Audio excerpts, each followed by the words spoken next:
What, we some kind of Suicide Squad? I am Iron Man. You are a toy! I live my life a quarter mile at a time. Server Anakin! I have the high ground! I'm gonna steal the Declaration of Independence. I'm simply saying that life, finds a way. Welcome back to the Big Movie Boys podcast, the only podcast that thinks 2021 is gonna be its year. I'm your host, Jeremy Bauman, and with me as always is Bob Wonderbread Liebel. If you're not first, you're last. And Ben, It's a Wonderful Life Stitch. Bob, I actually got that reference. I'm so happy somebody did. We've got a bunch of stuff to talk about this week, including our suggestions on what you should catch up on from 2020 and a review of Wonder Woman 1984. But first, boys, how was your Christmas? Shitty, if I'm being honest. Didn't get that much stuff. It was awkward. It was a little awkward, you know. Just like not seeing the family. Obviously, didn't do like the big extended family Christmas party, but yeah, spent the whole day with my family, and it was it was what it was. Yeah, mine wasn't too terrible. My only complaint is I just got back and have too many clothes, like, and can't put anything away. So now I was just hoping no one would get me clothes, and I got about 10 sweatshirts. So I have to figure out what the fuck to do with all those. Probably just donate all of them. But other than that, pretty solid day. It was. See, Bob, you're okay with, or you're sad you didn't see the extended family. I'm perfectly okay with not seeing the extended family. Fair. Give me all of that. Give me all holidays where I don't have to see any people. I love that. Fair. I didn't get blackout drunk in front of my aunts and uncles this year, though, and it embarrassed my family. So. Yeah, that's sad. I'm sure They missed that one for sure. I bet. And that was the only gift you got your mom this year. that is correct. Well, Christmas came early for any other big movie boys in the audience. We had 2 new movies come out yesterday. When was the last time 2 new movies came out? I think when we first started this podcast. Maybe. It was probably months before we started this podcast. But like I said in the intro, we're going to talk about Wonder Woman 1984 a little bit later. Spoiler, I think we chose the wrong movie of the 2 to watch. But we'll get to that when we get to it. In the meantime, I thought we'd just kind of start the episode by looking back on 2020, kind of recapping some of the movies and TV shows that we watched that we either didn't talk about on the podcast because they were really old or they were really recent, we haven't gotten to them yet, or stuff that just kind of flew under the radar. You don't think it got quite the buzz that it deserved, but you watched it and you enjoyed it. So I'll kick off my list. We can kind of go around. I don't know how many we each have, but when we were talking about the older stuff, The Outsider is something that I think I mentioned on the podcast at least once, but it was an HBO series, 10 episodes, I believe. And yeah, I think it came out like right before coronavirus hit, and I finished it once we went into lockdown originally, and I would highly recommend it. Is that the one with Jason Bateman? Jason Bateman and Ben Mendelsohn, yep. Yeah, I wanted to watch this. I remember you talking about it before, and I just never got into it for whatever reason, but it did sound interesting. That was a very good one to start quarantine with. But again, if you haven't seen it, I don't think it's too late to enjoy it. And then the other older one I have on my list is a documentary that I believe we mentioned during the Halvesies, which was Athlete A. I finally watched it just so I could, have some more documentaries under my belt from this year when we get into our end of the year awards next week. And, obviously a difficult subject matter, but pretty fucked. But that being said, one of the probably best feature-length documentaries from the year of the 3 that I've seen, as far as the presentation of everything. I agree with Jeremy on that one. I saw that. But yeah, you gotta watch that. It's fucked. It's really fucked, and it's just like wild that everything like that took place. But it's super good. Yeah, it's a really good documentary. Are the only 2 documentaries you watched all year then that and the MJ one? No. I mean, I've now seen several documentaries. As far as like the feature ones, not the miniseries, I saw Athlete A, Class Action Park, which is another one on my list of things I think kind of went under the radar. And then what was the third one? The Social Dilemma. Oh yeah, that one. I refuse to watch that one because I don't want to feel shitty about my habits.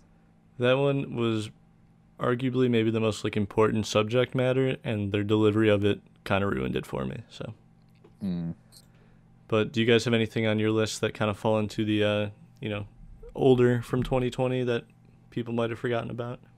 I have one that you guys slightly mentioned. I have The Last Dance, just because I was trying to think of things that I've seen.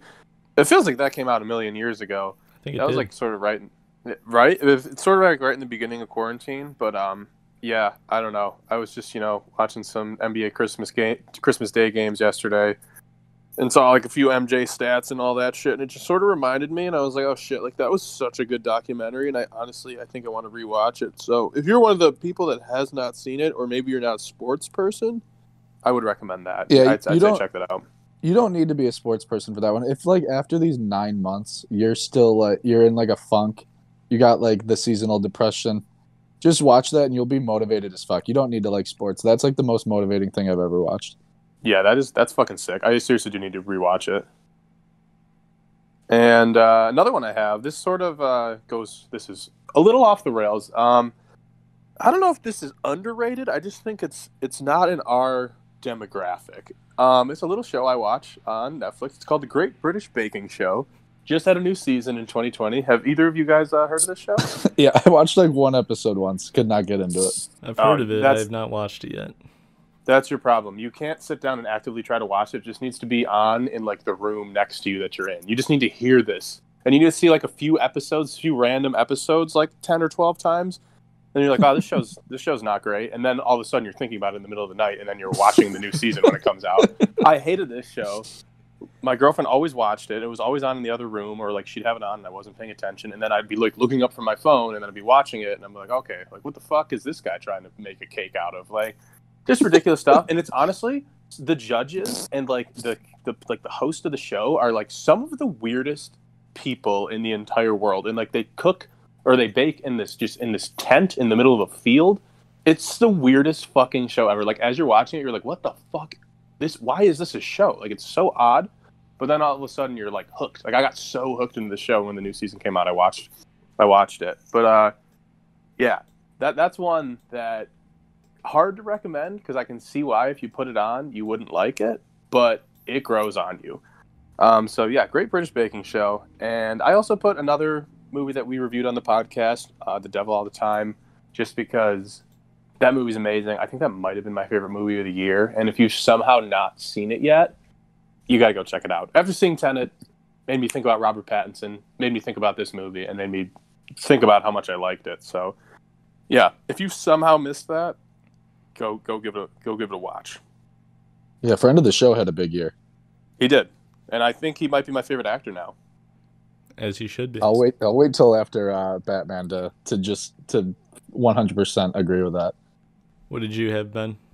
Yeah, for me, I think I've recommended this every time we do this bit, and you guys have never watched it, and it's Better Call Saul. 5 seasons out now. The 6th one, I think, is coming out next year. That's the final one. This show is arguably just as good as Breaking Bad, and I don't know why you guys haven't watched this yet. I don't know if you like have a different group chat without me where you're just like talking shit about me and saying you're never going to watch this show just to spite me, but I would watch it, but what else would you recommend when we do these segments? I need Yeah, that's a good point. I'm thinking about the material here.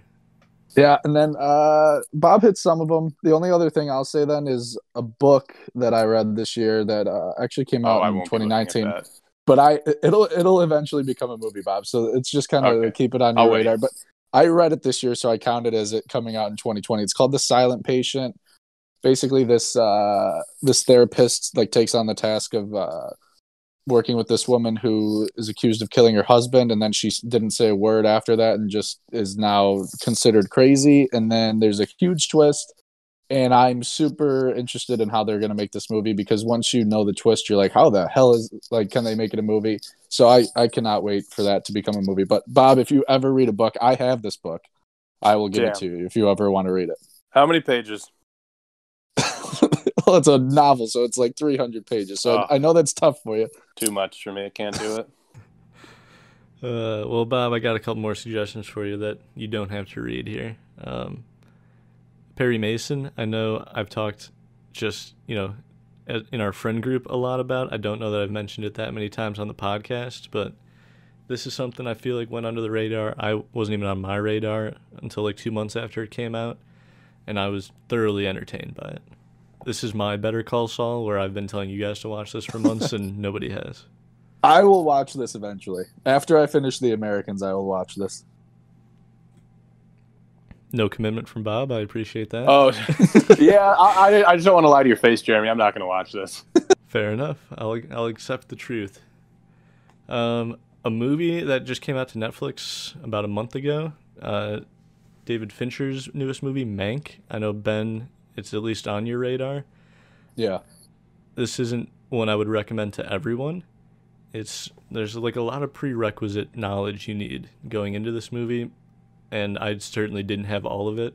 I was going to ask, do you obviously have to see Citizen Kane, but what else do you have to see? I think that's like the one thing if you haven't seen Citizen Kane, I would, right, Jer? That's the feeling I get. Just don't watch it if you haven't seen Citizen Kane. Yeah, that's the biggest one for sure. You're definitely not going to get as much out of it not having seen Citizen Kane.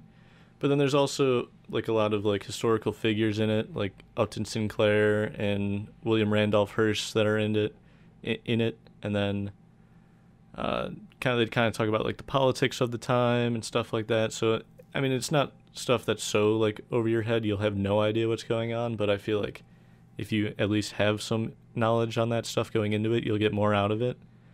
That being said, I liked it a lot, even not entirely understanding all of the intricacies of it. And therefore, for anyone who has seen Citizen Kane, I would say it's probably worth checking out. Gary Oldman is really damn good in it. And then my final thing that, again, kind of went under the radar for me is How To with John Wilson. It ended up being one of my favorite things that came out this year. And it's only 6 episodes. They're like 30 minutes each. You can knock it out in a sitting if you want. What's it about? Yeah. That one, so this is a guy named John Wilson, lives in New York. And you know how, Bob, all your favorite found footage films, they all start with some dude carrying around a video camera. He's like, I'm just going to start recording stuff. Perfect. That's this guy, apparently, but he's like a real person. And he just like carries a video camera around. And so each episode is like how to blank. It's like how to do something. And it starts with kind of being about that topic. Like one of my favorite episodes is how to split the check.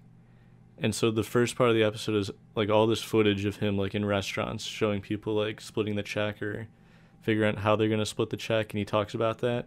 But then it becomes this bigger conversation about like what is fair, which leads him to going to like this dinner for referees, because he figures the best place to learn about fairness is going to a dinner for referees. And they just keep like escalating and building upon each other until it just becomes like this bigger, broader social commentary. And all of it's super funny and like kind of awkward. It's produced by Nathan Fielder, and if you like Nathan For You, I definitely think you'll like this show as well. That's the vibe I get from this, because it sounds like, I don't know, Nathan For You is a little different, like him helping local businesses or whatever, small businesses, but it would just escalate and get way out of control. And sometimes it would have like this bigger social commentary, but this one sounds like it might have it more so. But that's the vibe I get just hearing you talk about it.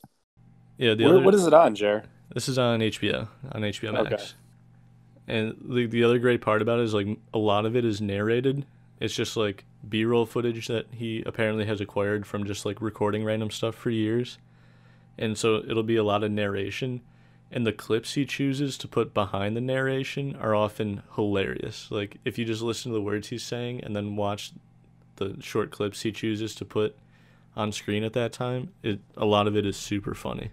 So that's probably my biggest recommendation from my list, because it is so easy to get into. Like I said, 6 episodes, 30 minutes each, and I got a lot out of it personally. So I'll ask you guys your list of things that you missed in 2020 that you are itching to catch up on. Did I convince you to put How To with John Wilson on those lists? Maybe. I mean, I this one does sound interesting. How many episodes of it are there actually? Is that a serious question? I said it twice. Yeah. Oh, okay. Yeah, I wasn't paying attention. How many episodes are there? For the third time, 6 episodes, 30 minutes each. Oh, okay. Yeah, that's an easy watch then. Maybe I'll put that on my list. I have on my list, I have The Mandalorian, because I watched season 1 of it, and I honestly didn't like it very much. So I didn't get into season 2. I mean, I didn't even finish season 1, but all I'm hearing about The Mandalorian is that it's super good for season 2. And I'm seeing like light spoilers on the internet, which is kind of pissing me off. So I think I just have to, get back into season 1 and then finish season 2. That's probably number 1 on my list. I was actually planning on watching it this weekend. I just didn't get to it, but I'm going to get back into Mandalorian. That's the first one I have. That's a good choice. I would recommend you do that. So mine is a movie that we should have watched instead of watching Wonder Woman, and that is Soul. I've been seeing it like everywhere, like watching, Bobby mentioned the NBA Day games or whatever, Christmas Day games. I feel like Soul was all over the place, and I just would much rather have watched that movie, and now I want to watch that movie to feel bad about not choosing it for this podcast. Yeah, I regretted not choosing Soul for sure. That's on my list as well. I also put the Trial of the Chicago 7, which was an Aaron Sorkin written directed film that came to Netflix a few months ago. I haven't really heard much about it either way, but because Aaron Sorkin was attached to it, I was interested in it. Just haven't gotten to it yet. That one looked interesting. I have to be better about shows and movies like that because I try not to. I want to watch it, but then I know it'll make me feel shitty, like just about all our systems and all the corruption and shit like that. So I should watch something like that though. Right. Yeah, that one sounded good. Another one, this is a little different that I was looking at, Naruto, because I remember if you've been listening to the podcast for a while, I'm a big anime boy. That's like the big one to watch. I watched the first 2 seasons of it. Obviously there's like 30 more and like all these spin-off shows. And I just like fell off and I need to finish it. And I think I just eventually will one day. It's just so hard because it's just going to take so much time. And it's not that it's bad or it's not that I don't like it. It's just, I just don't have time for it. So I'm on like season 2 and I'm going to get back into that in 2021 for sure. Oof, that sounds like a commitment. It certainly is. That's the reason I haven't done it yet, but surprised you have room for anything else on your list in 2021 with that. Besides that. Right. Yeah, my next one is, I think it's on Bob's too, it might even be on Jer's, is The Queen's Gambit. The thing about these shows, like this show is like super popular right now and now I want to watch it. It's like the same thing with like The Haunting of Bly Manor. I wait like a month after everyone's talking about it to watch it. So like I'll eventually watch this, but it'll be well after people have stopped talking about it. I did watch that one when it was at its peak, waiting for you guys to watch it, telling you guys it was good, and maybe one day we'll get to talk about it.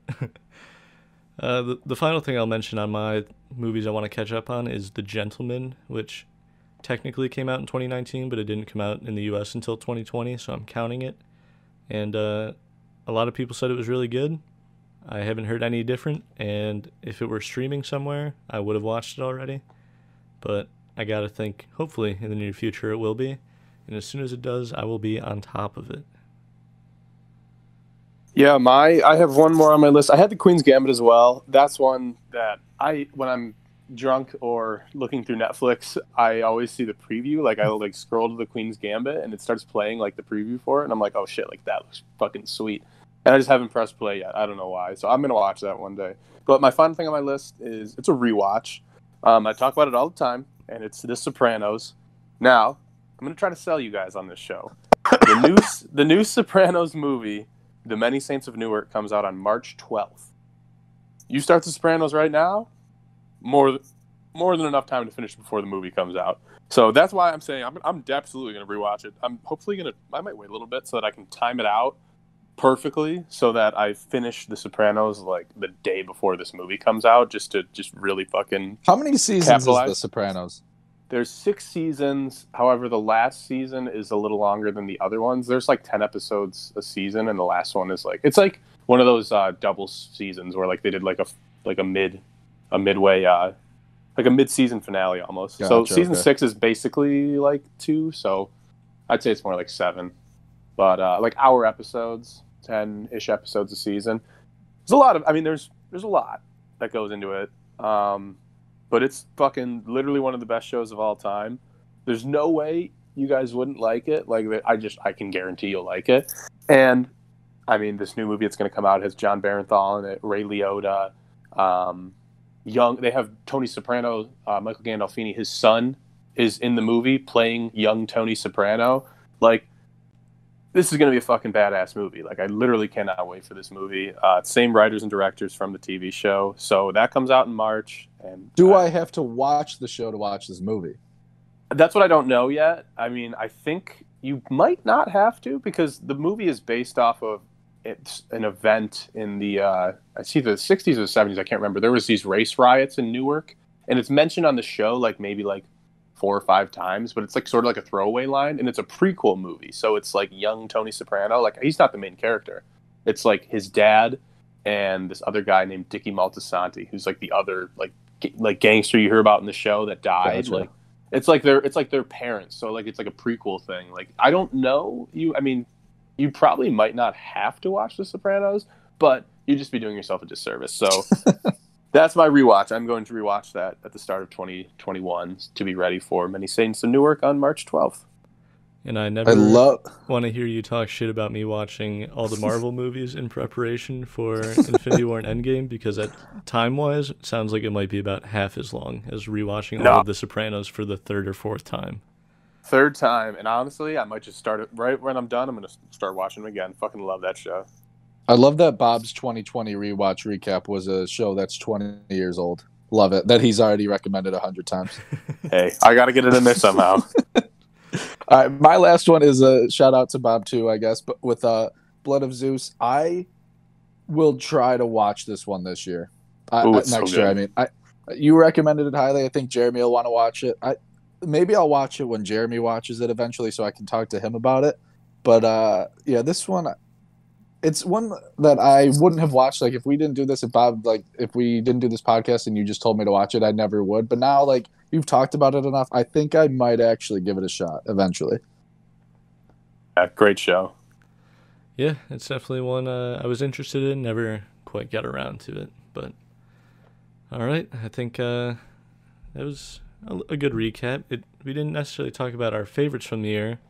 If you're looking forward to us doing that, next week we will be doing our end of the year awards, where we will be counting down our favorites in every category you can possibly imagine. So I'm looking forward to that. I hope you are as well. What do we call the first annual Bimbos? Is that what it's called? The Big Movie Boy Oscars, aka the Bimbos. That is correct. I'm excited. Perfect.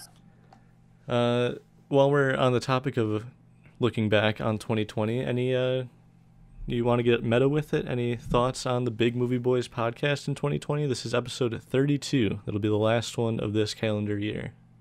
Jesus fucking Christ. I can't believe we've done 32 episodes. Plus a bonus one, more. Bob. That's true. I said this on episode, I think, 5. I think that we had more episodes than listeners, but now we have like 7 times the amount of episodes as we do for listeners. That's amazing. Funny. You mentioned the bonus episode, plus the 2 that Jeremy has lost forever. It's true. So we've done 35 episodes. You guys 35, me 34. Plus we did some pre-run or pre-practice ones, I guess. So we've done about 40 out of 52 weeks. We've been talking once a week for 40 of them. Wow, I've never felt closer At least to you guys. That's and I, you know what? We have enough content out there that if somehow somebody stumbles upon this podcast and it's your first time listening to it, go back and listen to every episode, because there's so much out there. I can't believe we've been doing it this long. Doesn't that sound crazy? And we have some good ones out there. We really do. Some stinkers too, but let's focus on the some good bad ones. ones. There's some rough ones. There's a few rough goes out there. Hey, nobody's perfect, but yeah, we've been talking behind the scenes. We're looking forward to some of the ideas we've come up with for 2021 moving forward with the podcast. Nothing so dramatically different that you're not going to recognize it, but we've got some ideas in the works that we think any listeners will enjoy. Yeah, I moved back from California for the revamped podcast. I was so excited about it. It was big. We had to up his salary quite substantially, but we were happy that we could get him to do that. Dedication to his craft, that's what that is. Absolutely. And as always, if you want to reach out to us, tell us what we're doing well, what we're doing poorly, at Big Movie Boys on Twitter, the easiest way to do it, bigmovieboys.com. You can find all of our links everywhere you can find the podcast. If you're listening on a certain platform, feel free to rate it, give it a review, whatever that platform allows. And if you really like it, maybe tell a friend. And if you really hate it, maybe tell an enemy. Either way, that's a listen for us, and we'll take it. But boys, you ready for the final movie review of 2020? Let's go It's out a good one. with a bang? Question mark? We totally saved it for a good one, didn't we? Saved the best for last. Of course, we are talking about Wonder Woman 1984, which released on December 25th, 2020, aka yesterday, as of recording.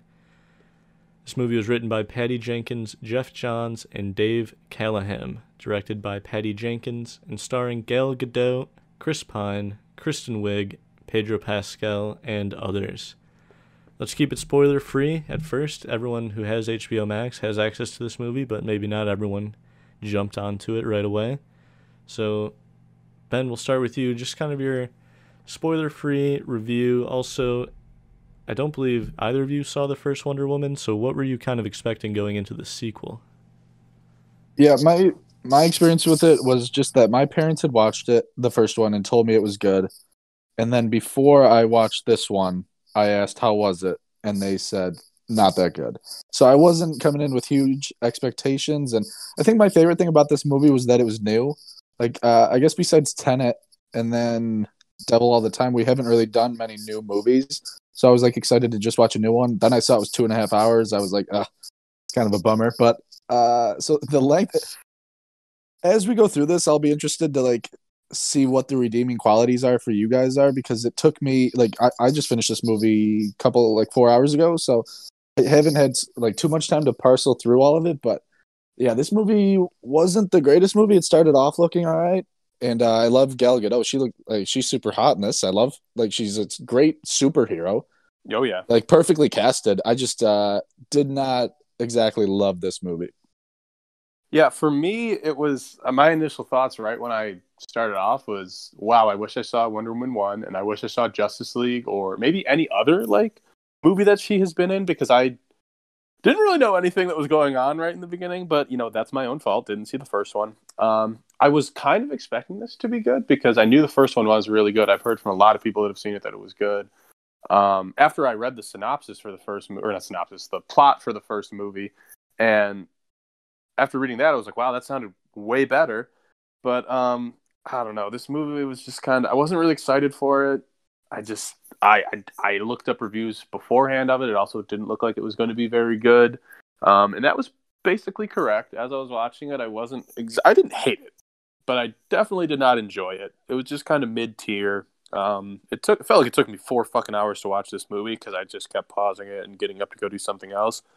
So, Ben, you sort of alluded to it. There are some redeeming qualities, and I definitely agree with that. We'll get into those. But for the most part, I didn't really like this movie. I might be the most down on it then, because my list of redeeming qualities is a pretty short one.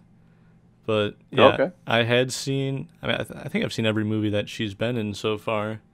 Batman v Superman. Yeah, and she's great in the Fast and Furious franchise. Well, yeah, of course. Gotta love her for that. But she was in Batman v Superman, Justice League, and obviously the first Wonder Woman. I think I've seen all those movies once, and I don't remember them all that well. I do remember enjoying the first Wonder Woman. I thought it was the only DC movie that I might rank above some of the worst MCU movies. I think this is a pretty substantial step down. And I'm also super pissed at the trailer. I know I sent it to you guys. Did you watch the trailer after watching the movie? I was just about to say that. Like, if we're talking about like things we liked about it, if I would have watched that movie before, or watched that trailer before the movie, I think I would have hated the movie even more, because that trailer like gets you amped. That was a great trailer. The trailer's awesome. The trailer is really good. Sweet. Yeah. I remember, because I finished the movie, I'm like, well, that sucked. But I remember the trailer being good. Watched the trailer again, I'm like, that movie looks awesome, even though I just watched it and know that it wasn't good. It's because they didn't put any of the plot in it. If they would have put any inkling of the plot, you would have been like, this doesn't look good. They put all the good action scenes in it. That was about it. And yeah, oh my god, that was rough. They put only the good parts of the action scenes in it. Like, they even took out all like the stupid looking parts of the action scene. They had like that cool like 80s synth music in the background. It was just a great trailer. Yeah. The 80s theme of like the movie that they kind of hint at very early on after like that first opening scene And then for the most part, it's not really 80s. Like they do the one bit with Chris Pine and changing clothes or whatever. But other than that, it's really not like it's the whole theme of the trailer, and then it's barely in the movie. Do not understand that whatsoever. You have the beginning where they're in the mall, and then the Chris Pine trying on clothes and like being amazed by my 80s stuff. Other than that, there's literally nothing. Like even the soundtrack wasn't like heavily 80s. That's like, the biggest thing. No 80s songs in the movie. There was none. There was literally none. That's the biggest problem with it, is it didn't feel like the 80s. Because there was 0 80s songs in it. I couldn't believe it. I was like, well, I'm 15 minutes in the movie. I'm like, well, this movie's gonna suck, but at least it'll have a cool 80s soundtrack. Whoops! I guess they forgot to license that music.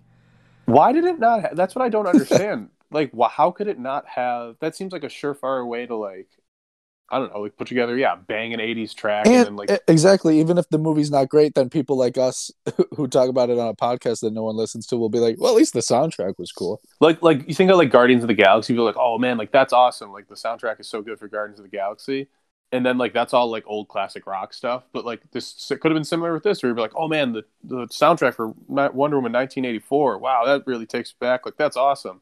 But they didn't even have literally no 80s songs. Like that's just a huge moment that they missed out on. Like it's just weird. Like that seems like a no-brainer. Why would you not put in 80s songs in a movie set in the 1980s? And that's like the big selling point. It literally has it in the fucking title.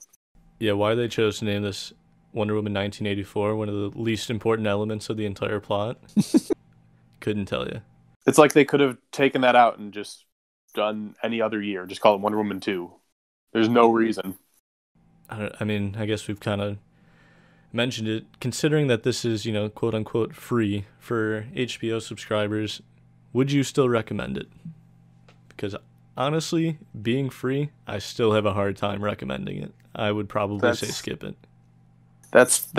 Jeremy, I might second that. I mean, if you saw the first Wonder Woman and you really liked it, which there probably is a lot of people that saw the first Wonder Woman and did really like it, I'd say if you have HBO Max, it's worth watching. Just be prepared to possibly be let down. There's definitely people that will still enjoy this very much, though. Like, I don't know, maybe people that aren't as critical of movies could probably still enjoy it if they like the first Wonder Woman.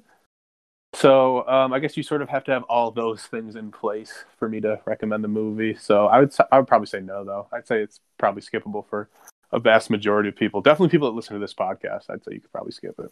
Yeah, it's funny. I feel like most of the time we end up saying like watch it and form your own opinion. But I think I have to complete the clean sweep here and say don't watch this. And it's not like you can say like, oh, it's an hour and 40 minutes. Like, oh, whatever, just put it on and like find out for yourself. But like I genuinely say, don't watch this movie. No, it fucking takes so long to watch. And it's just not like there's not much to really like about it. I'd say watch the trailer. Watch it a few times. I would say watch the trailer and get like amped up and then watch the first one, according to you guys, or according to Jeremy who's watched it. Yeah, I mean, the first one was way more entertaining the whole way through, but we'll get into spoilers. I know we just said don't watch it, but if you are not convinced, you want to see for yourself and you don't want to be spoiled, pause the podcast, come back when you're done. In the meantime, can you guys understand the lasso physics in this movie? Because that was so off-putting to me. Every time she whips out the lasso and it just kind of does whatever it wants with no rhyme or reason, it makes me think of like Spider-Man. He's got his webs, and in every iteration of Spider-Man, I feel like even if it doesn't adhere to Earth physics, you understand what's happening when he shoots a web and why it acts the way it acts. Complete opposite with the lasso for Wonder Woman, in my opinion.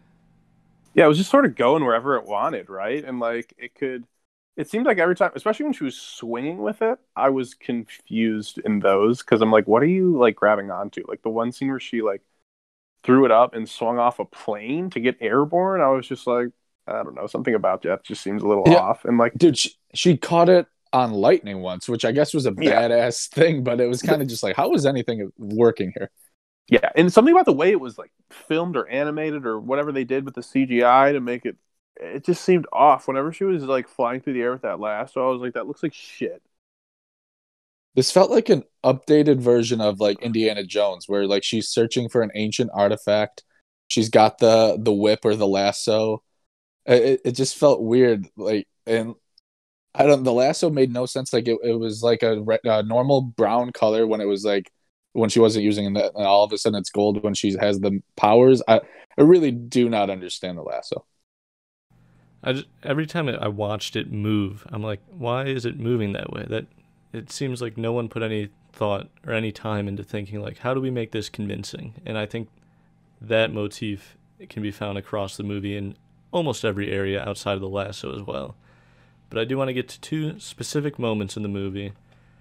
They both happened very early on. That is the moment I thought the movie was going to be bad, and the moment I knew I wasn't going to like the movie.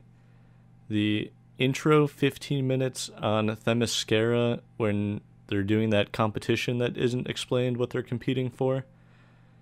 The fact that was so goddamn long, and it's very similar to how the first movie opens of young Diana back on Themyscira or whatever. That's when I realized, okay, they're just repeating the same stuff from last time. I don't even know why we're back here. This movie's not going to be good. Then when they get to the mall and that fight scene with those 4 random dudes and the guy who just threatens the little girl's life for no reason. That was great. Yeah, that was not explained well. When she punches the one dude through like the giant drum and he comes out the other side holding like a giant ring and he's like spinning around, I'm like, am I watching a cartoon? Like, this is supposed to be set in Zack Snyder's ultra-realistic superhero universe, and nothing about it seemed grounded whatsoever. So I think 17 minutes in is when I knew I wasn't going to like the movie. See, for me, let me go. Let me say it first, Bob. The first part of the movie, maybe because I didn't see the first one, like I was actually into it until the very end when Robin Wright just stops the young Diana and like explains like why cheating is bad, and like basically just sets out like the theme of the whole movie, like don't just wish for it, like work hard for things and whatever.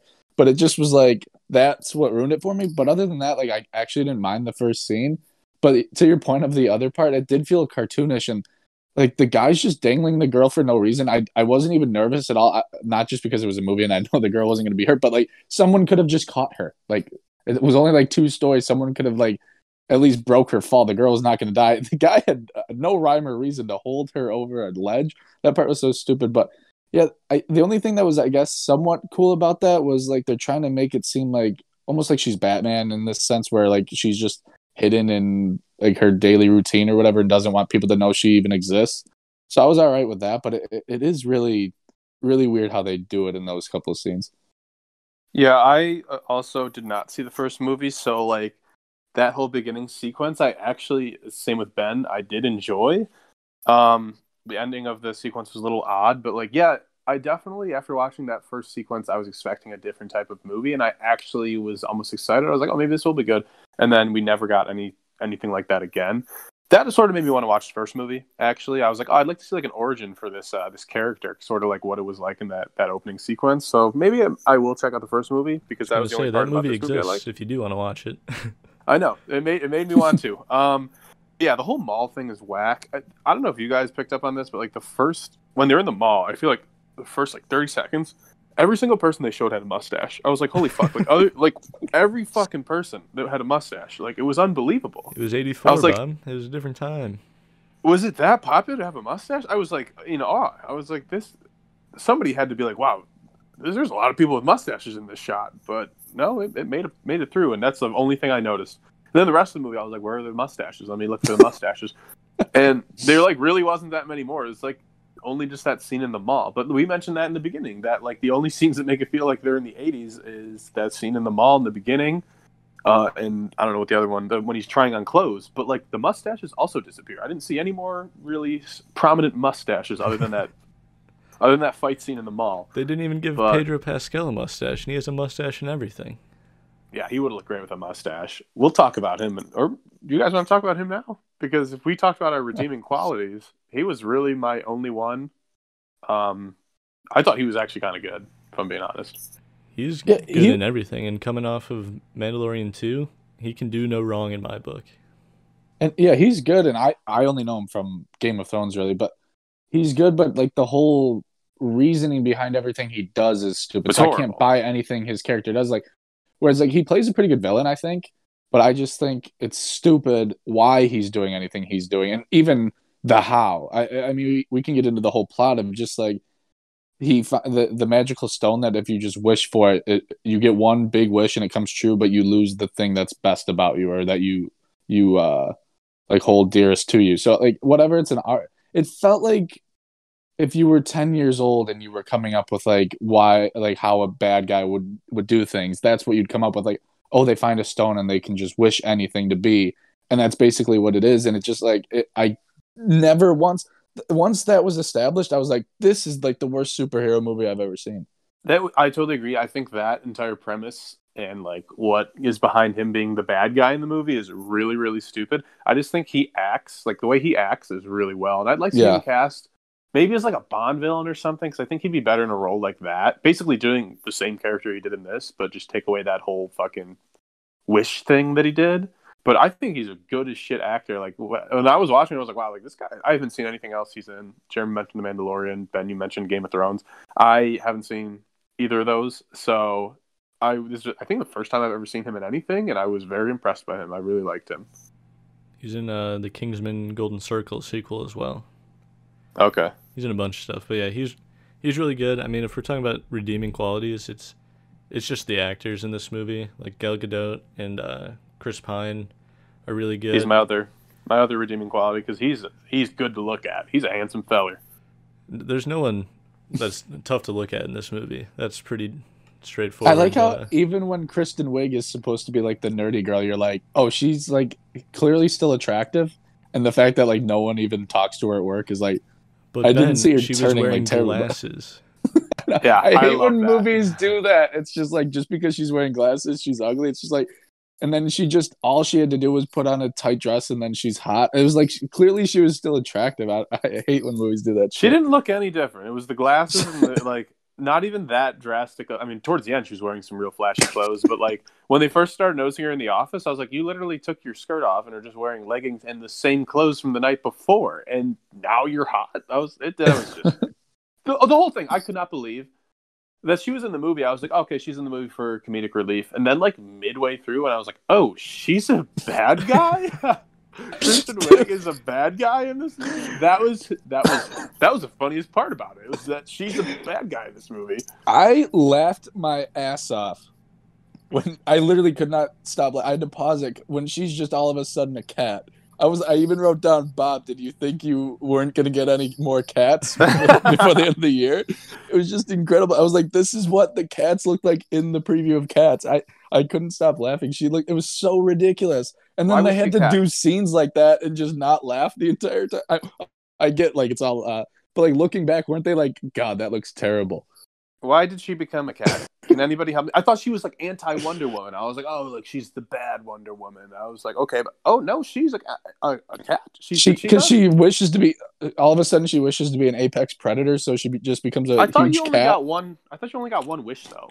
Yeah, somehow he was like transferring wishes or something. And they weren't touching when that. I made sure because I was like, okay, she can't wish again because I thought you only got one wish. And then they literally showed them in two separate chairs on that plane, and they clearly weren't touching. So I was like, I also like after she was the cat, I was like, oh, maybe that was another wish, but I thought you didn't get another one, and they clearly weren't touching. But apparently, this guy's just God by the end of the movie. So yeah, they just abandoned their own logic. So my viewing experience, I was watching with my parents, and pretty late in the movie, I realized, all right, I got to use the bathroom. I'm not going to pause it. I don't care. Go to the bathroom. It's like 2 hours in. I'm like, I'm going to go to the bathroom. There's no way they introduce a new villain while I'm using the bathroom. I come back, and Wonder Woman is fighting a cheetah person. I'm like, what the hell did I miss in the 8 minutes I was gone? I looked at the time code. It is 2 hours, 6.5 minutes is when we first see Cheetah. That's how you know you're making a good movie.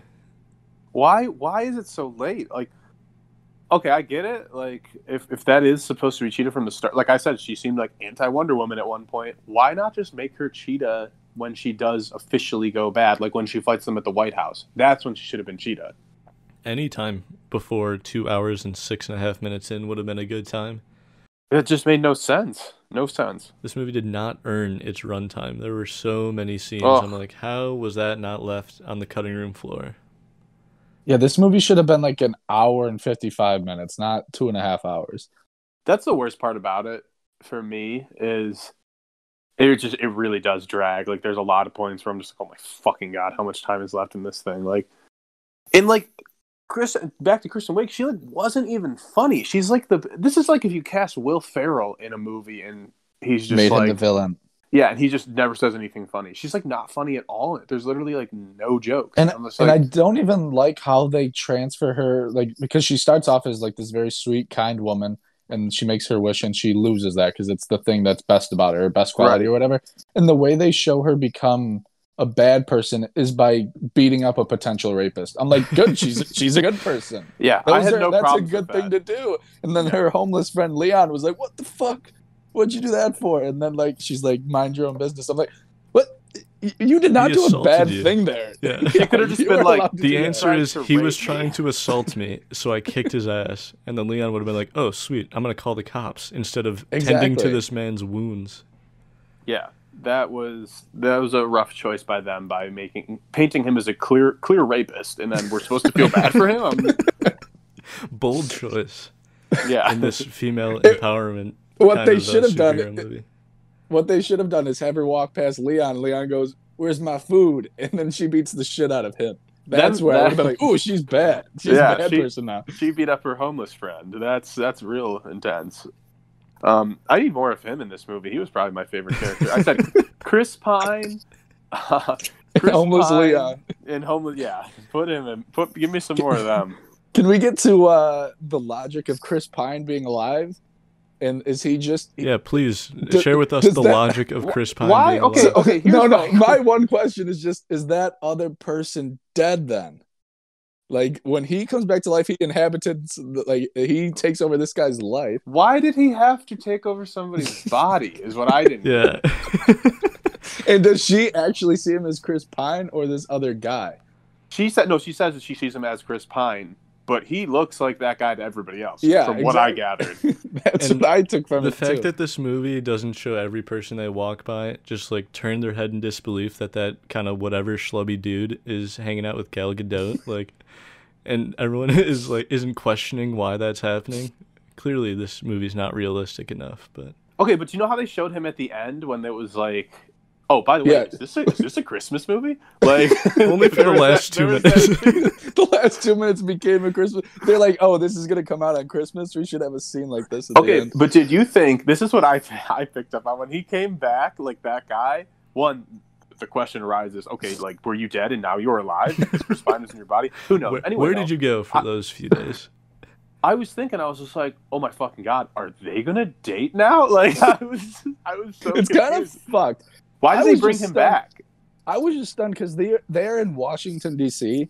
and all like that's a major city, millions of people, and all of a sudden they just run into each other. I was like, that's first of all, That's that's why not it was happening. stupid. I was like, this has to be here for a reason. Maybe maybe Chris Pine is alive. I was like, or like this, she's gonna date this guy. Like I was just so confused. It just seemed so weird to bring him back at the end of the movie, like this completely minor face that was a different character. Like it's just so weird. But yeah, why did you have to? It just made no sense. Why couldn't he just be back? Why did he have to take over somebody's body? Or why did he have to come back? Like, why he sacrificed himself in the first movie, and then they decided, well, we can't make another Wonder Woman movie without Chris Pine, so let's just come up with some stupid way to bring him back. It literally is. Oh, she wished him back. Yeah. Okay. Here he is. That's You why I wanted hate the Chris premise Pine? of just wishing. Like that's the whole point. And it's just stupid because like the way they even explain it, he's like, I can't even explain it. Like that's how they explained it. The best part is That's- so I googled this movie just so like when I was looking at reviews, and when the first article that came up is, how is Chris Pine alive in Wonder Woman 2? It was like literally the first thing, and I was like, oh wow, like this doesn't make any sense. To make one more comparison to the MCU, not that it needs to be said, but you think about everything that happens in this movie, and this happens in 1984, and then you think, all right, the rest of the DCEU happens in like modern time, like 2014 to present, whenever those movies came out, and the events of this movie haven't shaped that world whatsoever, it would appear. And then when you compare that to something like the first Captain America movie that takes place in World War II, when you move forward to the present day MCU movies, you can see how Captain America being born and fighting in World War II impacted the world around it. They just apparently, like, when all those nukes were launched, everyone forgot about it the next day and it never gets brought up again. Oh, I was so mad at that. I'm like, oh, everyone's just having a dandy day, just going for a nice walk in the park. That's was what they so said. pissed at that. They made it seem like when you like renounce your wish, or when you kill that guy or destroy that fucking object, that everything will just go away. And that's basically what happened. Like, Do the memories of it go away too? Like, No, because I obviously think that's Gal how Gadot it's- still remembers, though. Like, she remembers. That's true, but I almost feel like that's what they want us to think, possibly. But it's And- not explained or shown or any like. Yeah, why would you Addressed not at all. remember that? Yeah, And- but like even and like then- with the nukes just popping off the screen, they're like, "There's no more nukes." Oh no! And, like, we're all just supposed to go on like nothing happened. My Like, biggest thing they is didn't try to shoot them at us anyway. They're not even here, so that must not have happened. tensions with Russia are just okay right after that. You're good. Even though they both tried to end the world, and they're just like, I like how that guy's supposed to just be Reagan, right? That I the think, president. yes, but he's probably the most incompetent movie president I've ever seen. It was incredible. Back to the thing about just like the wishes going back or whatever. How was Kristen Wiig was electrocuted, right? That's what I was thought to believe. She's just dead, and then all of a sudden she's They alive were both again. underwater, but only Kristen Wiig got Yeah. electrocuted by the power line. Exactly. She And goes, then you "I'm could sorry. say- I'm sorry to do this," even though she would also be electrocuted. Here's the other reason why that makes no sense, because again, you can explain it, be like, "Oh, she's Wonder Woman, like she can survive that." But Kristen Wiig has all the same powers as her because that's what she wished for. Yeah. So how the fuck does she get electrocuted? But then she dies. But then 2 minutes later, when all the wishes are announced, she's back. And are we also just supposed to assume that 6 billion people? Let's just be kind here and say only like 100 million people made wishes. We're supposed to think all of them are like, I renounce my wish. They're just That's my cool with it now. That's my biggest problem with it. Is I'm like, there's no fucking way that I'm renouncing my wish. So People are way too selfish. Like, yeah, if it- that's not happening. To I put thought it this just had movie to out be- in a post-pandemic world and try to bullshit everyone into thinking people aren't selfish enough to renounce their wish, yeah, good one. yeah, I thought it just had to be Max Lord, which is I guess a great movie villain name. But the fact that I thought it was just him renouncing his wish and then everything would be fine. But no, they had to do the random scene where it felt like a commercial of just showing everyone's face renouncing their wish. That would I have was- made more sense. Either kill him or have when he says he renounces his wish, everything goes back to normal. And- That would have been then stupid, but it he would have just- been less cringy. Yes, I would have almost believed that more. And I believe it more than 6 billion people going back on their wish. And he just finds Alistair. I know that kid's name for the rest of my life because he screamed 1,000 times. Alistair! He just finds him so easily. That kid was running around DC and he just finds him in a park. And also, I would hope Max Lord is like getting some time for this. He should be in prison.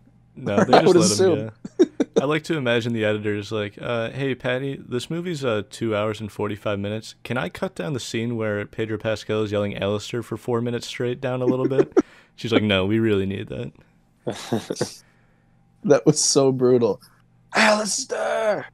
My final and easily biggest nitpick of this movie is the whole invisible jet thing is just kind of stupid. Oh, But yeah, then- I forgot about this part. When they look over and there's fireworks and he's like, what are those? And she's like, fireworks. First of all, I'm like, I think they had fireworks in World War One. I could be wrong. He knows, But I think he knows what fireworks are. Number Yeah. 2, she's like, oh yeah, it's the 4th of July. And in my head, I'm like, hang on. Nothing about this movie implied it was summer. Oh, shit. And then at the end, it's snowing. Oh, my God. At the end, it's snowing. During the entire movie, it seems more like spring or fall. And there's also the scene where Kristen Wiig talks to homeless Leon and is like, don't freeze tonight. It's definitely not July. Yeah, right. And even like when like when he's trying on his clothes. Yeah, like what? Yeah, it's clearly not. They're all wearing coats. I looked it up. That's just randomly the 4th of July. I looked it up. Average temperature, Washington, D.C., July 1984, was 86 degrees. Was anyone dressed like it was 86 degrees outside in this movie at any point? Not once. Besides Gal Gadot in her Wonder Woman outfit. Well, that's true. It's almost like she's it's almost dressed like that they all were the time. they were flying in the plane, and they're like, "Oh, we're invisible. Like, what's something cool you could do in an invisible plane? What if you flew through fireworks?" Well, but wait, we bought all these drone shots that someone took during fireworks. We should probably throw those in somewhere. and then someone's like, "Wait, what do you mean though? It's like fall. Everybody's wearing coats. Oh, just tell them it's the 4th of July." Oh yeah, okay, yeah, that makes sense. There's no other reason to shoot fireworks. They're just randomly stopping through a firework while they're on their way to try to save the world. They're like, let's take a quick pit stop here while we're on our way to Cairo, which is like a 14-hour flight. But he's the best pilot ever, Ben. It's all about It's about the wind and the air, and you and feel she can it. all of a sudden fly because of it. That didn't That's so bother me because wild. I had to Google it. Apparently, in like the comics, she can fly or something, or there was some. Okay, I guess I'm okay with that. But my problem was that he could fly that fucking plane. Yes, You're telling exactly. me World War I planes are the same as 1980 planes? Yeah, no fucking way. That's 60 years later. Imagine 60 years from now, just new cars. I'd be like, well, I don't know how to drive this. Yeah, I couldn't just figure it out. but Ben, you would feel the road in the air, and you would It's the just know. easiest thing. It's so easy once you know. That That was horrible. Any final thoughts on Wonder Woman Ugh. 1984? Didn't her flying look like shit though? Yes. Like, didn't that just like look It was bad? weird, yeah. Why did it look like And that? they had that cheesy ass song that's it's been in like 100 movies. It's been in like every Chevy Truck Month commercial. It's the dumbest song ever. It gets overused in everything. And they're like, let's not play her Wonder Woman theme here, which is actually kind of cool. Let's just play this cheap song. They're like, well, we couldn't afford any 80s music. Let's buy the most overused song ever. Yeah, that sucked. Yeah, that was a real bummer. And the flying, like you guys said, that's how like I would imagine I would try it if I was my first go around to pretend to be flying. Just the one arm up and one arm to the side. It was pretty rough. Someone the director should have given her just a quick note, been like, I don't know if you go two arms, that's a little too Superman-y, but there's got to be a better way to do it. Oh, well, what if you lasso lightning while you're flying and then continue flying after that? Okay. Yeah, let's do that. And that lasso of the lightning was so sick in the preview. In the trailer, it was awesome. I'm like, hell yeah, I can't wait for that scene. It's definitely not going to be stupid. That could have been cool, and it was not. Seems a little pointless when she can just fly. I will say that. All right. I think that'll do it for Wonder Woman 1984. Probably the only time we'll ever be watching this movie, if I had to guess. I don't see myself going back to it. Certainly not. Put this on the punishment movie list for 3 years from now. You know, it certainly felt like one. I guess the final thing I'll say on it, like I said, I watched it with my parents. My mom, very upset that there was no 80s music in it, understandably. My dad's one-sentence review was that this movie ruined Christmas. And he meant it when he said that. Wow. He was not happy. Gary went to bed pissed after this movie. Remember when I brought up that before we said we were going to watch this movie, the article or whatever that said, "Can Gal Gadot save movie theaters?" This movie did not save movie theaters. It might have ruined HBO Max.